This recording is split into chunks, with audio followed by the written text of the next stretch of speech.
Hey, everybody. Welcome to Police Mentors. I'm Mark Bouchard, and I am super excited to have you here. So, I've got 18 years law enforcement experience, and I've started this channel just to help people become police officers and help police officers become better.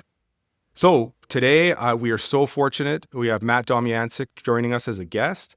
And Matt is a medically retired cop, former SWAT cop, former police trainer. He's a chaplain, done tons of peer support. He has got 3 master's degrees, which is incredibly impressive. Former Division I football player and an NCAA D1 strength coach. So, Matt, the reason why we're making this video, I know over these years I've had so many people come up to me and say, "Hey, I want to be a cop. What do I do? What would help me get hired?" And one-on-one, I always help them. But what I was thinking of doing is collaborating with you. We can share some of our wisdom, and this could be an awesome resource for people that want to get into policing to help develop themselves. So, where would you start, Matt? If someone came to you and said, "Hey, I want to be a cop," what are you going to do to help them get All there? right. Full disclosure to everybody out there. Me and Mark were talking about something else on the phone the other day, and then he threw out this question. And I was driving from San Diego to Los Angeles, which is a 2-hour drive. So I took a ton of notes and downloaded. So I'm going to do a little bit of reading and then pause and then get Mark's feedback, because in the last 8 years, I haven't been dealing with recruits, even though I used to be a police academy instructor. I've been dealing with people in the middle of their career, trying to do proactive mental health and wellness, as well as people after something unfortunate happens and their misery cup overflows. So this was something I haven't touched in a while, but there's a lot of things that came up that I think are really relevant. So the first thing that came to mind was, if you want to be a cop or you're in the process, start paying attention now to defining your values and stay true to yourself. Do not let a police academy or a career turn you into someone else, or you putting on a mask to fit into the culture or the expectations of others. A lot of you might be young, so you maybe haven't built a super healthy ego container yet, but please define your values and understand the arc that you want to obtain in your life, as far as character, integrity, values, and a long-term vision of what type of person that you want to be. I went through 2 police academies in 2 different states. One was residential. You lived there like the military boot camp. Another was a commuter. And then for 2 or 3 years, I was an academy instructor. And I'm going to be kind of sarcastic and stereotype some of the people. And this is no different than people from high school that joined the military then came back, or my experiences at the Air Force Academy. Whatever your strengths and traits are, you're going to be the best cop or Marine or pilot or corporate America person if you develop and nourish whatever your traits and your personality and your true self is. So many people come into a police academy or the military and they might have like poor body language, a bowl haircut. And then next thing you know, over the next 6 months, they got fake latch syndrome, like they're carrying luggage through an airport, a high and tight. And by the end of the academy, they're wearing 511 gear and the American flag, and they can't wait to wear their badge and their belt and their gun and their civilians on the last week of the academy and things like that. And people completely change who they are based on whatever these jobs. And it's just so unhealthy. So I know Mark has done a Jordan Peterson personality course. There's something called the Enneagram, and you can log online and do free or very cheap Enneagram tests. And you can also do, there's a workbook on archetypes by Carol Peterson, I think. But archetypes, Enneagram, Jordan Peterson, personality tests, like, do some self-discovery and self-reflection on who you are, and don't let a police academy change you or the career change you. So yeah, I have a lot of people can't handle stress. They're nervous as shit and anxious. And a lot of the soft people going into the military or police academies. And next thing you know, when they're done with boot camp or they're done with the police or the fire academy, they're the bravado hard ass. And it's like it's a mask. It's a facade, and it's not healthy. So just work on who you are, figure out who the hell you are before you become a cop and end up being involved in solving other people's problems, and then get exposed to the suffering of innocent people as well as trauma. because that's hard enough to have one or two incidents in your life as a civilian. You're going to be managing everyone else's garbage, toxic, dysfunctional stuff and pain. And you want to figure out who you are before you dive into this career, and also practice on your listening skills. Listen to comprehend, not to respond. Start practicing now with your friends on how to be a better listener, and hold space for people, because you're going to have to do that for people that are hurting. And you're going to be dealing with people's worst nightmares and traumas and tragedies. And you have a responsibility, because you could help or hurt the healing process. Like, you might contribute to somebody's PTSD by being an idiot on scene and not being a good listener. So hold space, pause after somebody shares their story, allow for a couple seconds or even a moment of silence. And if you don't know what to say at first, simply say, "I'm so sorry you had to experience this."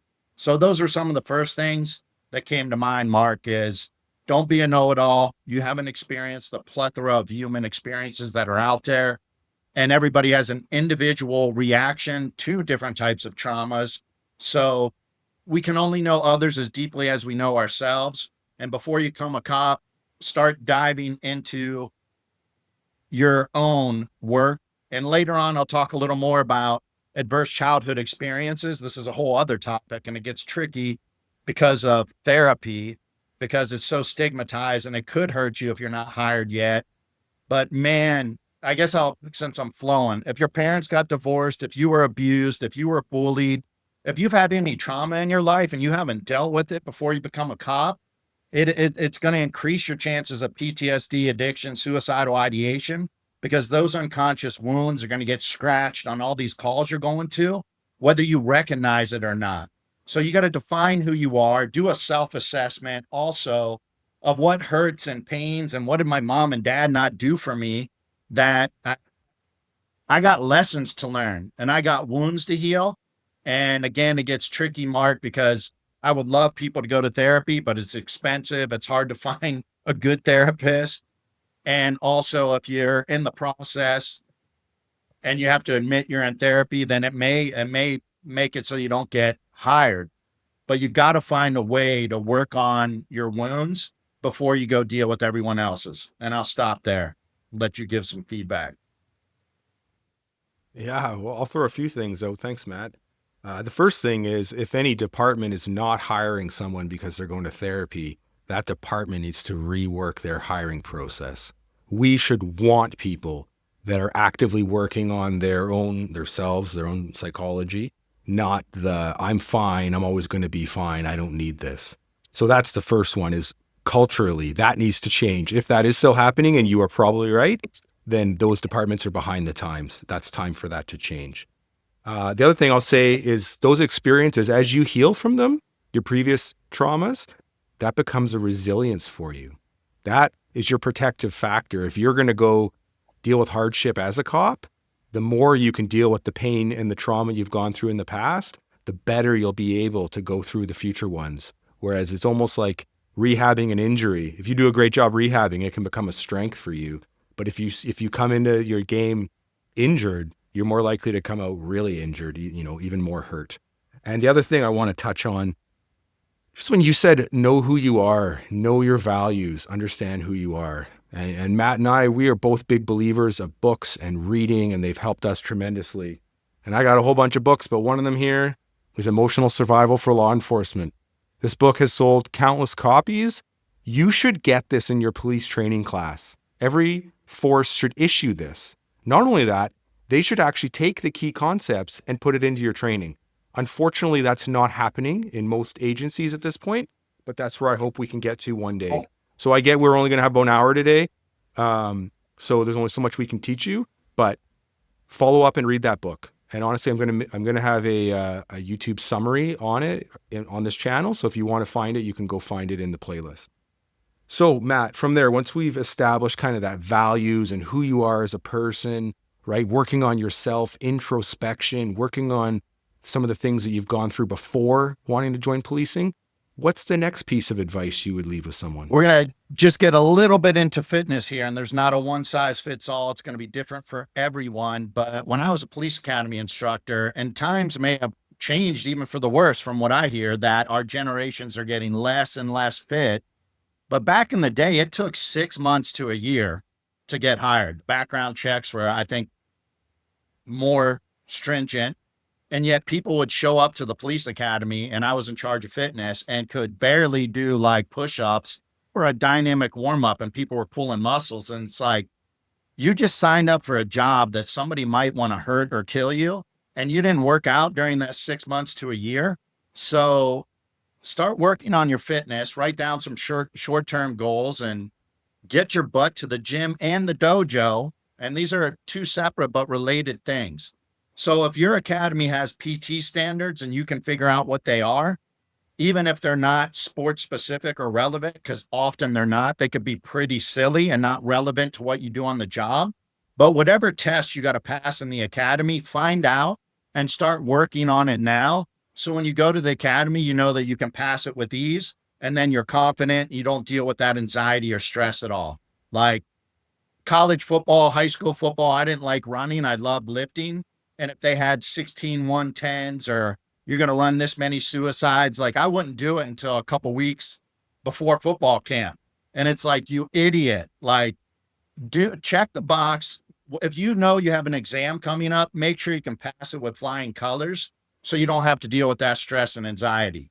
So fitness is also going to increase your self-confidence, and you're going to need it on the job. So if you're not somebody that's working out or staying fit, like, my God, get your butt in the gym. And let's tie this into martial arts. You're never going to get enough defensive tactics, arrest and control, whatever the martial arts are. It takes a lot of reps to develop those motor skills, even without having to make decisions with different tools on your belt.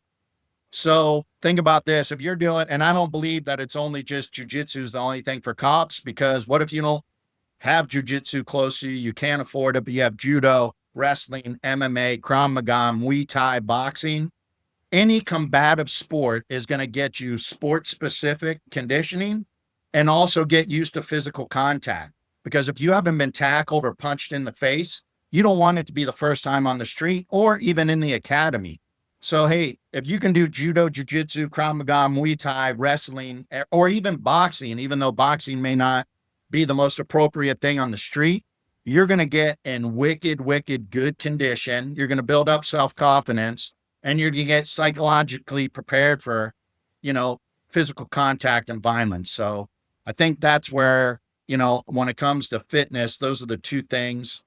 And also to know what type of person you are. Some people need to train harder, and some people need to train smarter, not harder. If you're somebody that doesn't know how to push it, be honest with yourself and learn how to grind and gut check. If you're a former athlete or former military, you might be somebody that's gut checking and pushing too hard and could be overtraining and get to the academy with nagging injuries. And maybe you need to do more cold plunge, sauna, breath work, yoga, things that I'll touch base on a little later, is developing parasympathetic practices or tools to calm down, rest, relax, digest, get in touch with your inner child. But no, are you somebody that doesn't know how to push it hard and you haven't played sports and you're not a gym rat? Then do some things to challenge yourself, which the boxing, jiu-jitsu, those types of classes will push you. But if you're the alpha male elite athlete, maybe you need to learn how to back off and not go into the academy like completely smoked and beat up. Yeah. Thanks, Matt. That's some fantastic advice. I mean, you know more about physical training than pretty much anybody. So yeah, and thanks for keeping it kind of a little bit high level too. Like, we could go down into the weeds for 2 hours on this, but I think what most people need is just to apply themselves. Like most workout, you don't need a fancy gym membership. You don't need, you know what you need? You need to go for a run. You need to get in the pool. You need to lift something. Like, it's not rocket science. And a lot of times we just make excuses as to why we can't. Oh, well, if only I had enough money to buy a Peloton. Like, that's not your problem. Go do some burpees, right? And don't watch overtraining too, honestly, because part of it is staying healthy. So there's some great resources. The Ready State is a website. Kelly Starrett. He used to be Mobility WOD. He's got like Supple Leopard, Desk Bound, several of these books. So they're awesome for like keeping you healthy.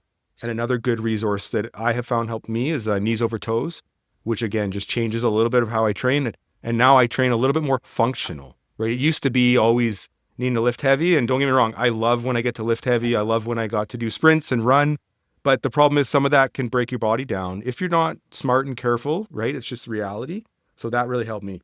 The one other thing I want to talk about with fitness, like you might end up in a fight for your life, right? I'll give you an example. There was a woman from my basic police training class. Her name's Lane Douglas Hunt. You can find it online. One of the nicest people you ever meet. She got hired super young and she won the fitness award for our class out of 40 people, right? Super fit. And she even got on SWAT. She got on the bomb team. And one day she's working patrol and she just holds a door open for someone and says something like, "Good morning, sir," or "Good afternoon." And that guy tried to kill her, took out a knife, started stabbing her, just wanted to kill a cop. And you have no idea. She literally had gone to a theft of chocolate bar or some very minimal theft. And someone just decided to kill a cop and it happened to be her. Thankfully, she was super fit and she survived. But your fitness will impact your ability to defend yourself, to help others. It's so important. And the other thing you touched on was confidence. I rarely have ever had to get in a fight as a police officer because I bring a lot of confidence. And when someone would start to get jacked up and they're trying to push you around, I could just say, "Hey man, like I'm worried you're going to have to make me hurt you. And I really don't want to. What can I say to get you to comply, to get in the police car, to put on the handcuffs, whatever's going on?"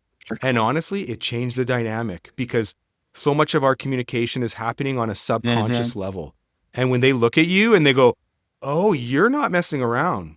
Today is not the day." They can feel that. So that comes to whether you have prepared. And one of my favorite quotes on that is, "The will to win is almost as important as the will to prepare to win." So you need to spend years training for this as though your life might depend on it, although someone else's life might depend on it. This isn't just to pass the physical to get hired. I'm sorry, most physicals are not a very high bar. And you need to be able to take care of yourself. And even more importantly, you need to be able to cover your partners, take care of those you work with. You owe them that.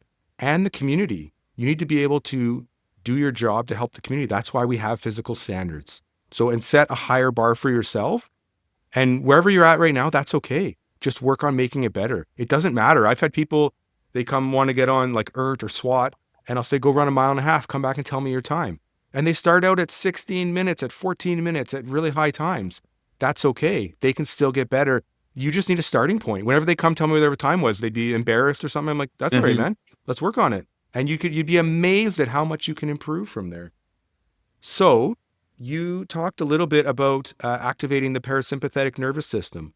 That's a really important topic in policing because we, like in that book, Emotional Survival, they talk about the biological roller coaster. And honestly, Matt, you're an expert in this. You know more about parasympathetic activation than anyone I can think of. Why don't you give them a little bit of what they could do that would help them, either with their training or even once they're on, what things that you would recommend they do to help activate that parasympathetic nervous system to counteract the sympathetic overdrive they're going to get. Couple things. Maybe consider getting an Oura ring and learning about HRV, heart rate variability. First of all, start paying attention to sleep hygiene. Dark room, cold room. Don't eat a big meal before bed. Stay off your electronics before bed. Try to go to bed and wake up at the same time as consistently as possible. Then if you're monitoring your HRV, looking at your stress levels during the day. Our culture right now is gas pedal, gas pedal, gas pedal. When you get into this profession, it's going to be even more gas pedal. It's social media, TV, video games, fight over politics, and then take calls from a bunch of hyped up, crazy, drunk, high, mentally ill, toxic, dysfunctional people. And then if all you're doing is chewing, drinking more energy drinks, and then drinking beer to calm down, like on so many levels, you're destroying your brain, your cognitive function, your mood, and like literally like your heart. And you're not going to be in touch with your emotions. So you can read a bunch of books on breath work or go sit through a yoga certification. It's kind of like you cannot be a defensive tactics instructor in 5 days or a firearms instructor. Like you get certified And you can read books, but you can't practically apply it. So, like, can you start taking yoga classes, breath work, mindfulness, meditation? There's science behind all of this stuff. It's not woo woo, hippie bullshit. And there are high speed athletes, tier one operators, and other alpha men that do this stuff often only after things get really bad. And then they go on a retreat after they had PTSD, their second divorce, and addiction, and they put a gun in their mouth. And then they're like, okay, I don't have to be the tough, cool guy anymore. If it's a matter of life and death, I'll do some yoga, I'll do some journaling, I'll spend time in silence, I'll do some breath work. Other things that can improve your HRV as well are the cold plunge, the sauna, sensory deprivation float tank, but not doing them as a gut check. Like, I'm going to do a colder temperature for longer than my body, and this is about grabbing my nuts. Like, no, I'm learning how to surrender into the process and do some breath work. So if we can think about a car, your car's not going to go for 200,000 miles if you keep it running the whole time and the gas pedals to the floor. But this culture often runs their vehicles, your mind, your body, and your heart like it's a stolen car until the engine or tranny blows up. If the check engine light goes on, people take a piece of black electrical tape, cover up the check engine light, mash the gas pedal to the floor. The engine starts knocking. We crank the stereo up so we can't hear the engine knocking until the wheels come off. You need to take your foot off the gas, tap the brakes, pull into a driveway or garage, let the radiator cool down before you can change the fluids and rotate the tires. So now, before you go to the academy, start practicing taking better care of yourself. So if you've never gotten a massage, done the breath work, yoga, acupuncture, float tank, cold plunge, massage, if it's a once a week or a once a month thing, go do that. I also ask you, you younger people probably still on mom and dad's insurance, at least in the US, any PPO or HMO has an annual preventative wellness physical. Go get all of your hormones checked, your blood sugar markers, and your inflammation markers. Get a baseline now before you go to the academy and before you hit the street, so you see what's going on in your body with objective data before you get immersed in this negative culture, the cumulative stress, and the traumas. So you could be paying attention to sleep and daily stress with the Aura Ring and the HRV. Get blood work to look at your testosterone, your estrogen, your IGF-1, your thyroid, your cortisol, your CRP, your homocysteine for inflammation, A1C, glucose, insulin to look at your blood sugar, because stress and trauma and lack of sleep will affect all of those things. And if you want to take it a step further, Wave Neuroscience, at least down here, is a company across the US where they do EEGs. They put a thing on your scalp and they measure your brain waves. So you can see how calm and relaxed or hyped up you are. So get some data on what you look like now, HRV, blood work, EEG. And before you go to the academy, hey, the less alcohol I drink, the less caffeine I drink, the more I pay attention to the sleep hygiene. If I do a 10-minute breath work on an app, even if you don't want to sit in silence, which silence is good for you in meditation, mindfulness, or like rabbit holes, but all that stuff and yoga and breath work is it's tapping the brakes and doing the engine oil change, changing the radiator fluid, rotating the tires. And later on, this is important. We can't be in touch with our thoughts and feelings and the things that are unconscious that we've compartmentalized. And we all have mental strategies, as Mark calls them, to survive or thrive that developed in childhood. And if you're gas pedal to the floor all the time, chewing and coffee and too much CrossFit and jujitsu, if mom and dad got divorced and you were abused or bullied or whatever wounds you have from childhood, like, you're not going to know what is stuffed and compartmentalized if your gas pedals all the way to the floor. So later in your career, you would want to be able to, I need to do some breath work. I'm going to do the sauna. I'm going to go for a walk in nature. And I'm going to see what comes up from the calls I went on this week. And yeah, that pissed me off. That made me sad. And it's okay when you see a raped woman or somebody that committed suicide or somebody that took advantage of an innocent elderly. Yeah, you should be pissed. It'd be normal to be pissed and sad. But on the street, on the calls, you can't. You do stuff it. You handle everybody else's emotions. go to the next call. But one day a week, can you go do a massage, cold plunge, float tank, go sit in nature, walk the dog in the woods, and then think about some of the calls this week and what are my feelings around that? And feel your feelings around that stuff.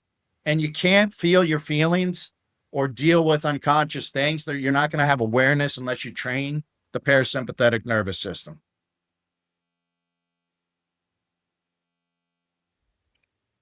Wow. Once again, that's some awesome advice, Matt. It's so important. And I think as a policing culture, this is going to be more and more normalized. I think we're starting to get there. I think you're one of the people leading that and really advocating for it. Obviously, Dr. Gilmartin wrote about the biological roller coaster like 20 years ago, but we really didn't share enough. And the science has kept evolving on what we can do. So I will say, I ended up on stress leave for a couple months and like everything got to me. And yoga was something really good for me. So was breathing. So was getting in nature. I hadn't tried things like cold plunge yet and sauna. I didn't really get into sauna yet. But man, as I found all those things, it's really helped me. So rather than wait till you hit a breaking point, start adopting those habits early. They will benefit you in your physical training. They'll benefit you mentally.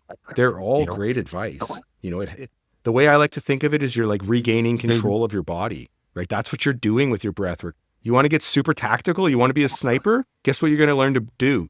Breathe really well. That's going to help you to make a really accurate shot, is to be able to control your breathing. So again, Matt, those are all fantastic advice. Thanks for diving down that road. What's another topic? What's another thing that you'd want to bring up to someone that want to get into policing? I'm going to touch briefly on one thing, then dive into the culture stuff that's important. And your book is so important. So actually, Mark probably wouldn't self-promote it, but before you become a cop, like read Setting My Sights on Stigma, Thoughts from an Injured Mind from Mark. I think it's the best book on all the mental health issues in policing. Have your partner, your spouse read it. If you're younger and you're tight with your mom and dad, have anybody that's close to you that's going to be in your support system read that. Firearms is something that's dicey, right? Like if depending on, I hope everybody's shooting modified isosceles now. And there are goober firearms instructors. So I don't know as far as firearms, Mark, if it's like, hey, if you can afford it and you know some high speed military SWAT guys to do a course and practice shooting, that's dicey. I don't know where to go on that. I'll leave that to you to have the final say before I go on to something else. Sure. I can touch on firearms real quick. I think there's a difference between passing your basic police firearms like pistol qual and being a good tactical shooter to stay alive and survive and win if your life is threatened or someone else's life is threatened. I've actually already made a video of 5 tips for passing a basic police qual. And the reason is I see the same things over and over again. I even see them with long-term emergency response SWAT operators where sometimes pistol shooting is a weakness for them. And honestly, the biggest thing, confidence.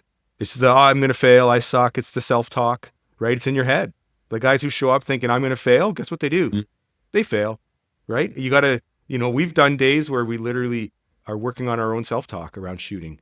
But the biggest one I find, especially for passing a basic pistol qual, is I like to think of it as like sight video instead of sight picture. I think what people end up doing is they think I have the perfect sight picture and then they hammer the trigger and then the round goes wherever it wants. Because if you do that, especially as a new shooter, you don't have the skill set to shoot really fast yet and your sights are no longer properly aligned. So instead, if you think, okay, sight video, the sights are good enough. Yeah, they're good enough. I'm going to keep slowly having a consistent trigger pull. And when I show people that, and often I'll film it, I'll film what they're doing, and then I'll film them shooting afterwards. And you normally see like a CX go right through. Like it's pretty awesome to see. The other thing I'll say, thank you for mentioning my book, Matt. I don't actually do a ton of self-promotion. I do have a copy of it here. And here's the nicest thing about it. It doesn't even cost you anything. I literally am recording it as an audiobook to put on this channel so that anyone can access it. And the other thing I'm doing is I'm putting it on my website. You can go in and throw in your email address and sign up to be notified of my next book, which is going to be about my buddy Jordan getting charged with murder at a SWAT call for rescuing a hostage. And you can have the PDF of the book for free. So if you want the paperback copy, yeah, you can go on Amazon and buy it, but you can have access to it. I didn't write it to sell it to you. I wrote it to help you. So Matt, your words mean a lot to me. Thank you very much.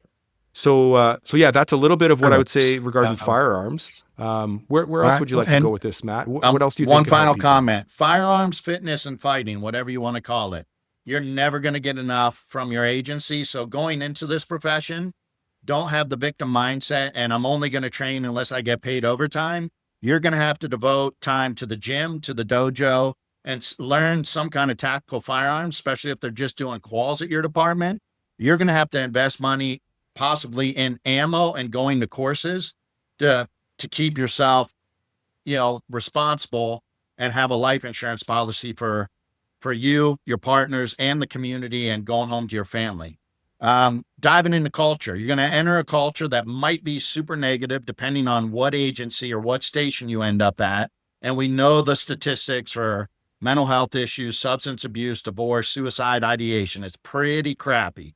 So I would start out again with knowing yourself, defining your values, and what anchors are you going to use with, whether it's the parasympathetic tools, as well as what people do you have in your life that you can be your full self without fear of judgment and called at 3 a.m. and cry or cuss. And to be honest, it's really hard to find those people because a lot of people aren't doing their inner work and things have changed a lot with technology, but you're going to need a good support system. And it may not always be the friends and your family you have now, but looking for mentors and elders. And down the road, I would suggest possibly before things are bad, just asking around other people that are veterans or first responders, what culturally competent, trauma-informed therapists there are in your area. If your agency isn't open-minded and allows things like blind billing, can you see a therapist?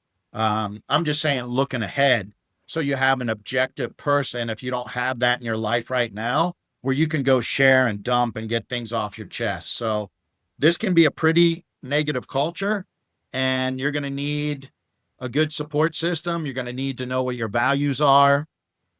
And you're going to need at least one trusted person at some point. Like you'll see in Mark's book, there was somebody else on, I think it was another SWAT guy that you just started emailing, and he suggested the journaling. And I mean, it was kind of a lifesaver for you.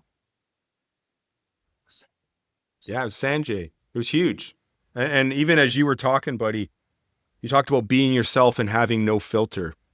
And one of the hardest things is we often do filter. Worried about what We are someone worried else about what thinks. someone else thinks. That's really hard. But that's where journaling can come in. Journaling can really help you because that's when you can write to yourself. You don't need a filter. You don't have to save it. You don't have to put it out to the world like I did. You can literally just share your thoughts, express some of your pain, and just let it go. You can do a ritual. I mean, they'll say the soul doesn't know the difference between ritual and reality. So if you have these hard things, going back to mom and dad got divorced, or dad never came to my little league games, and maybe there are hurts there. And then you, on FTO, first day, I've heard of people having homicides and suicides on the first day. And it's like, whoa, like totally overwhelming. And even if you don't want to share with anybody, you can journal. Writing is better. There's research on this. Writing down unfiltered feelings and thoughts around whatever you saw or whatever's happened when you're a kid. And then maybe you shred it and you say, let me let this go. Or maybe you burn it in a fire pit. And if the stuff comes up again, write it or type it up again, burn it and shred it. So there's a lot of things you can do around journaling and self-reflecting. And then lesson for the future, even if you don't want to take it now, the crappy calls, the hard things that happen in life, what is the lesson that you can learn from that to then integrate that into your life story? That's how you move on. Like, bad things happen to good people. You're going to see terrible things happen to innocent people. And if you stuff all your emotions around that, or you don't look for the lesson in it, that's the type of stuff that poisons you, and you become sarcastic and bitter, or the victim mindset, or us against them. The community doesn't understand, and F anybody who's not a cop. That stuff is really unhealthy.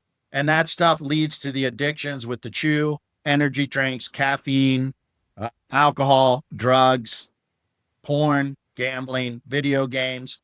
And hey, also be aware of, you could do too many healthy things and cover up emotional reactivity. because I've been a nut job about martial arts and working out and eating strict and going to 3 different contemplative prayer and yoga classes. And it's like, even I'm justifying doing all these healthy things instead of like really leaning into my uncomfortable feelings. So something else to be aware of. Yeah, thanks, Matt. I love that you're talking about drawing lessons. Because here's the reality. If you want to do frontline police duties, you're going to see a lot of stuff. No one calls the police because they had a good day. You're going to see death. You're going to see sex assaults. You're going to see suffering of innocent people who didn't deserve what happened to them. And you have to be able, I think you used the word integrate. You have to be able to integrate this into your life. Because for a long time, what we've done is just repress it down. Pretend it didn't happen, get drunk, try not to think about it. And it's like me, you know, I've talked a bit about that first next of kin notification where I had to notify a family their daughter had died. And I carried pain for 10 years on that. And honestly, it wasn't time that helped me to heal. It was journaling. It was actual healthy activities. And so I've still seen a lot of next of kins and death and sadness even after that. And they still hit me. Like even 15 plus years into doing it, going and telling someone that their loved one is gone and never coming back and watching them cry like you would not believe and just the pain and the suffering, I still carry a little piece of it. But here's how I make sense of it in my life. Here's how my life has got better. I use it for good in my life. So I call my dad and I tell him I love him whenever I can. Like my dad's 77. I still call him regularly because I use that running into death as my reminder to not take for granted the good things in my life. I tell my kids I love them every day.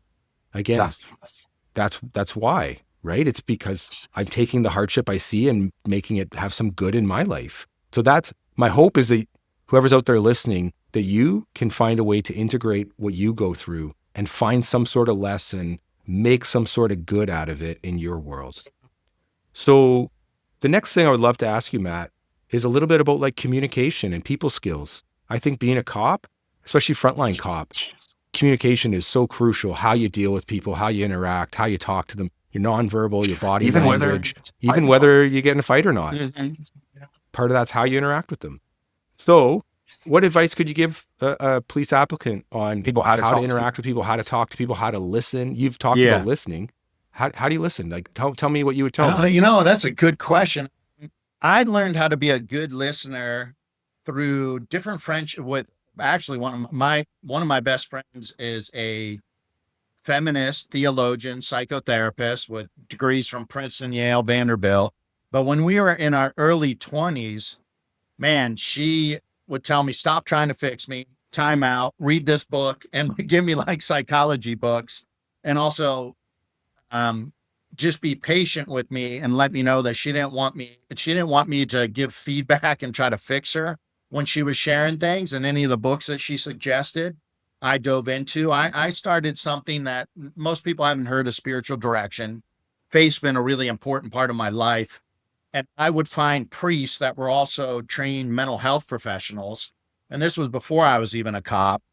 And eventually what I did with them, you know, you meet them and you share things going on in your life. And then I got in the habit of sending them a daily journal via computer eventually. And when I would get home from a shift, I didn't own a TV the whole time I was a cop, but I'm an extremist, Mark, 2 to 3 hours of meditation, work out twice a day, all that.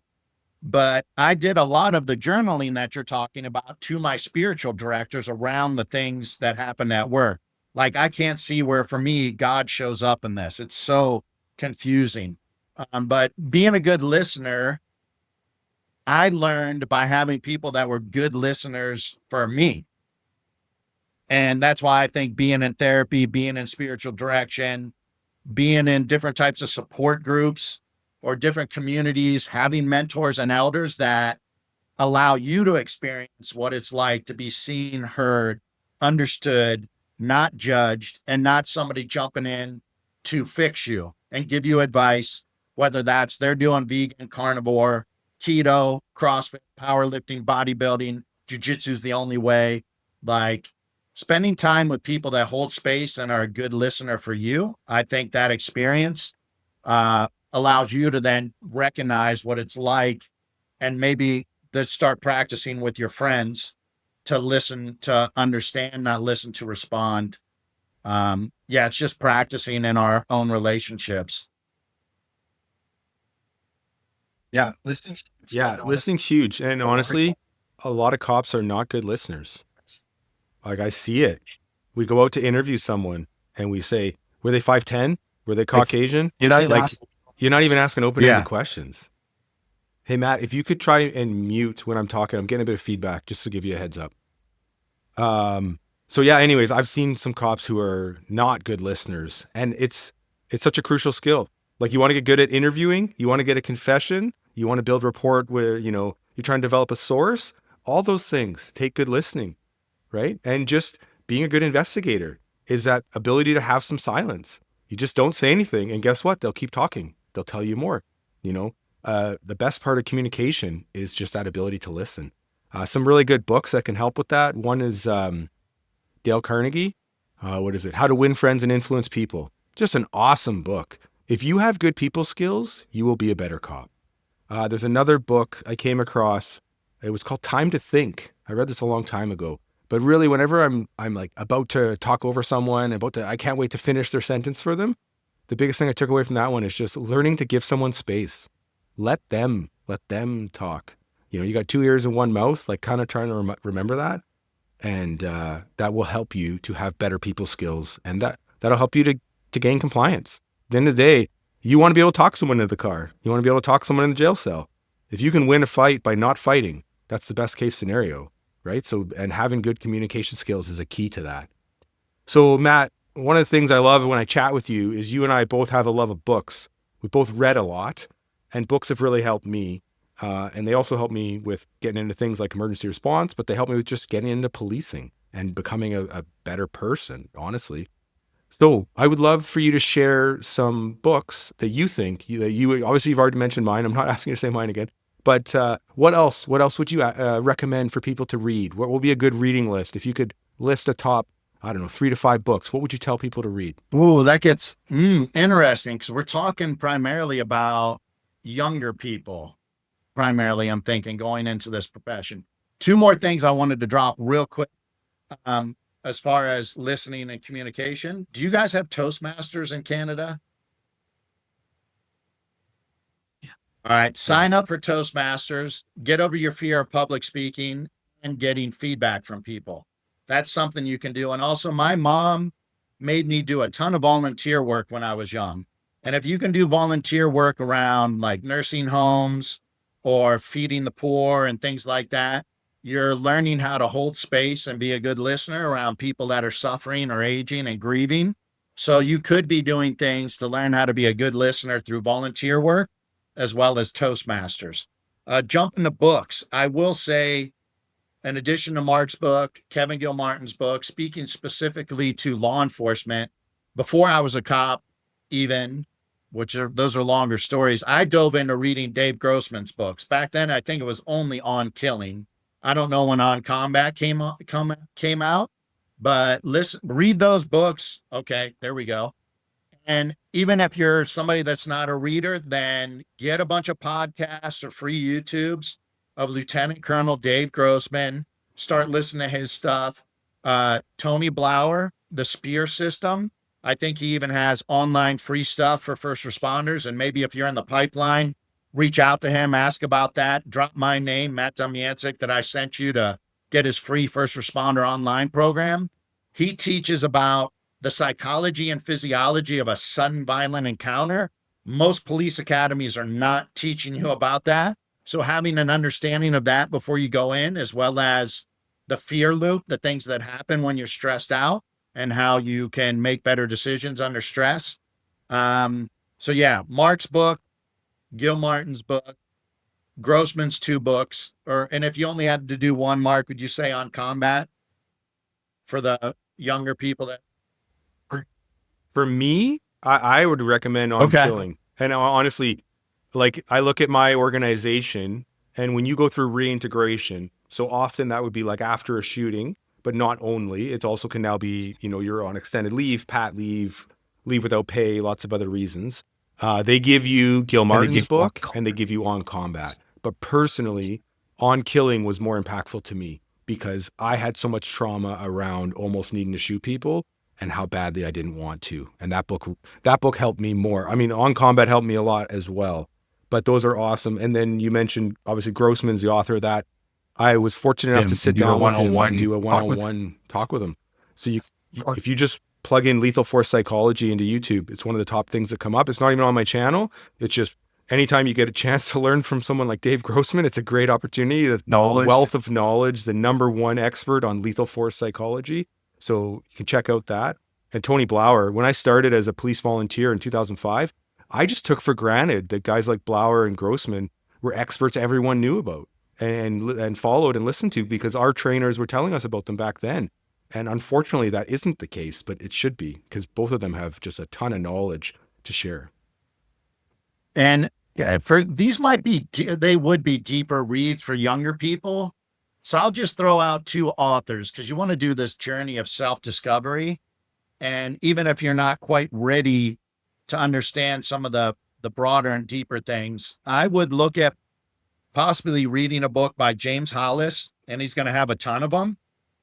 So look up James Hollis on Amazon and read through all the reviews and maybe find one that might resonate with you. Bill, it could be pretty heavy for people that are younger, but I think it would be worth listening to. Dives into some deeper concepts around psychology that will be useful in your career and your life at some point, civilian or not, but definitely first responder. And also a Jungian analyst named Robert Johnson. Robert Johnson has some short books, he, she, we, that dive into our masculinity, femininity, our relationships with our parents, our romantic relationships, and maybe explore some of that even if you don't entirely understand all of it.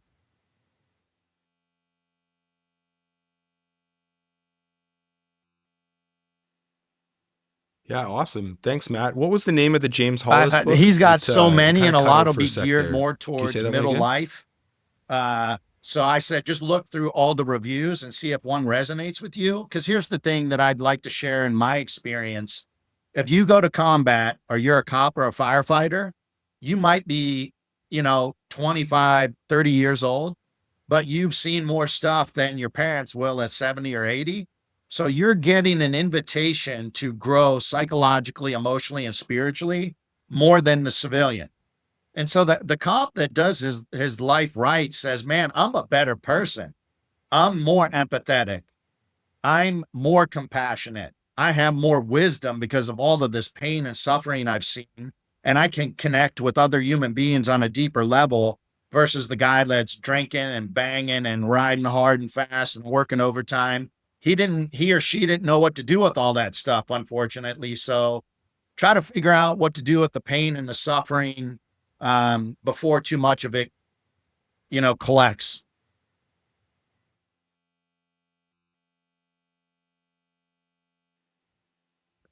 Yeah, that's great advice, Matt. The other thing is it's a chance to make a difference.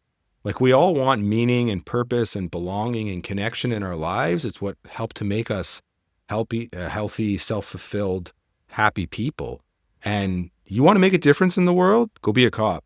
You get to be there on people's worst day. You literally make life and death decisions. And I don't say that hyperbolically. Like I've been involved in numerous of those kind of moments. And even just you solve a B&E and you get someone's stuff back from their wedding. Like you want to talk about impact? You have someone who's like an elderly person with dementia or a child who gets out of the house and is stranded. Like you're saving their life. You have missing persons you find. Like there's so much good you can do. One of the ones for me that brought me a lot of purpose and meaning was stopping and deterring drunk drivers. Like I worked in a community with a lot of issues, and man, I could find easily a drunk driver every day, maybe 2.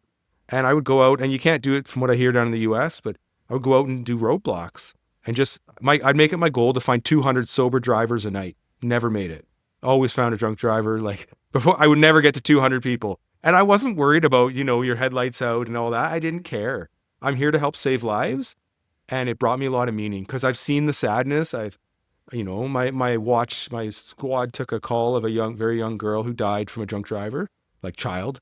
And that stuff hits you. So it's something you want to do something about. that can bring you big meaning. That meant a lot to me. So, Matt, I'd love to ask you, I know we're starting to wind down on time here, but do you have anything else, any other big points you'd want to, I know you put in a lot of work getting ready for this. Once your What else did life you have gets for us that you busy would and say to stressful, someone as it's a really police hard advocate? to implement new habits. And police have a 10 to 22 year shorter lifespan than any other profession, and higher rates of mental health issues, insomnia, as well as diabetes, heart disease, obesity. And you can have diabetes even if you're skinny from stress and night shift work. And so your nutrition contributes to your mental health, and that's becoming more mainstream now.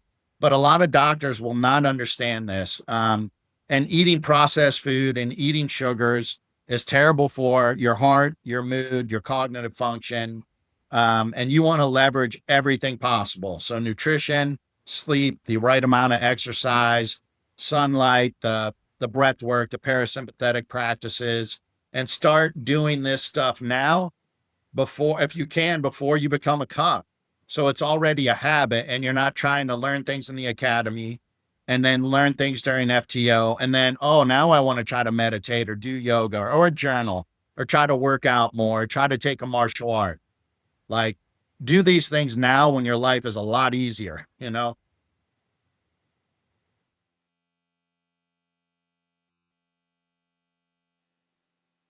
Yeah, absolutely. Start building those healthy habits. And I mean, and right from one of the things you said early on about what an agency is looking for. If you're going to a good agency, that's what they're looking for. They're looking for someone like fitness. I don't care if you can pass the fitness test once. Okay. I've sat on interview boards with the person who failed the fitness test 30 times and then they managed to barely pass it once.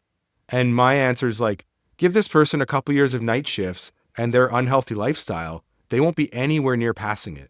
Fitness needs to be a part of your lifestyle. And what you're describing is a lot of the other healthy habits. If you're going to take on lots of trauma, lots of stress, lots of hardship, you need to have the healthy habits in place. Part of that's workouts, nutrition, sleep. There's so many factors, but don't wait to start because it's so much easier to stay healthy. And Matt, I'll attribute this to you. I've heard you talk about the dentist analogy, right? Do you want to wait until you have a mouthful of cavities and then you want to go get root canals and have no teeth left? Like that's what happens to us when we don't take care of ourselves. And it's not all our fault. I get there are some major traumas and there are some things outside of our control. So I want to say that with all due respect. But largely, we could choose healthy coping strategies or active coping strategies is what they would call it, good coping strategies, like getting out in nature and exercise and connection and all these kind of things. And we could stay a lot healthier. Or we can choose getting drunk and complaining about things and thinking everything's BS. And that's historically what a lot of policing culture was.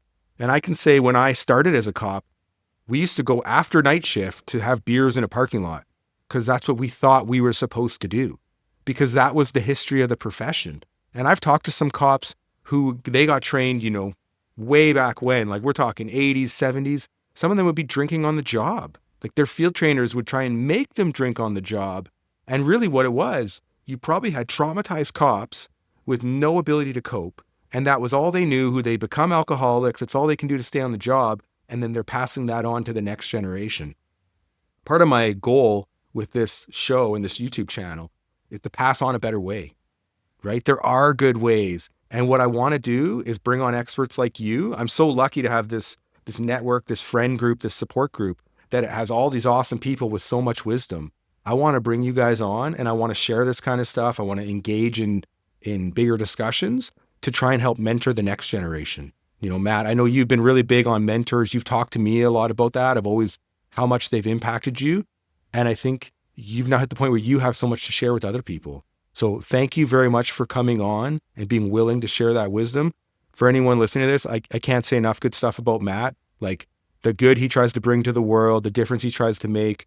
You could do anything, buddy. Like, and not just from your academic background and your accomplishments, but you're truly a good person.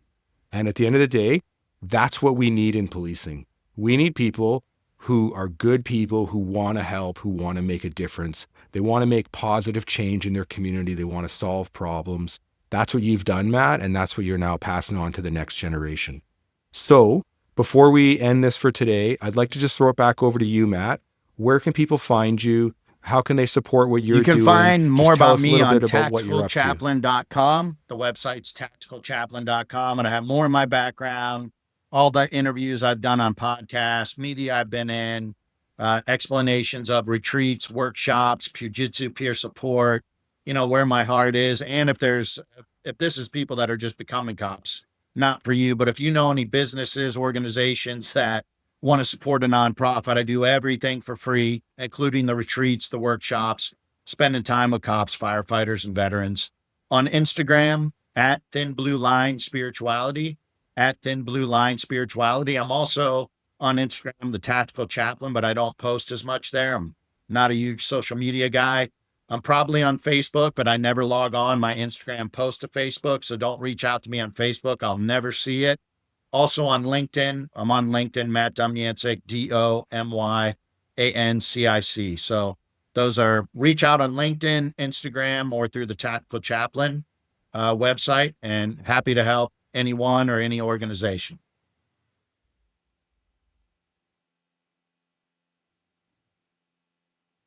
Awesome. Well, thank you for your time today, Matt. Thanks for coming on, man. I know you and I become good friends over the last, year or two, whatever it is now. Super lucky to have that relationship and to get to bounce thoughts off you. You are an awesome friend and awesome support. Thank you for your time. Thanks for sharing your wisdom. Good luck to everybody out there trying to get into the profession. It's an honorable job. You should be really proud of it. And we're going to try and keep putting stuff out that can help support you as you're doing it and help you along in your career path. So thank you very much and good luck with your application. All right, bye.